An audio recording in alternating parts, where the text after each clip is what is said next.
Here is from Stephen, Lord Klavan the Wise. I have been listening to Another Kingdom with Michael Knowles, God help us. And thus far, I have enjoyed it immensely. I am an avid reader of fantasy, and my question is, what fantasy writers inspired your writings? Which ones do you enjoy reading? That's a really interesting question because first of all, I don't really like fantasy writing that much. I thought The Hobbit was great. I finally did get through Lord of the Rings, but I just found it excruciating. I don't really like C.S. Lewis. I love C.S. Lewis's nonfiction, but I don't like his fiction all that much. But I do love fairy tales. And I have been experimenting for the last several books. If you go back and look at a book I wrote called Killer in the Wind,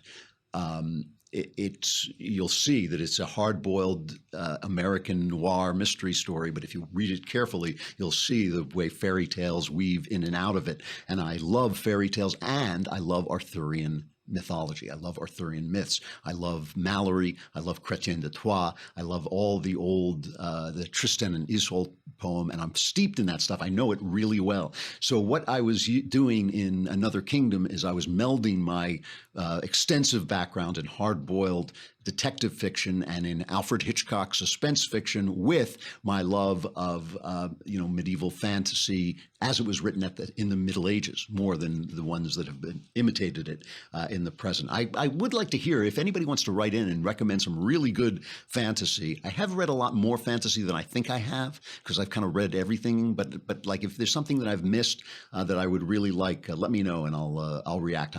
It's possible that I'm not thinking of some books that I do like.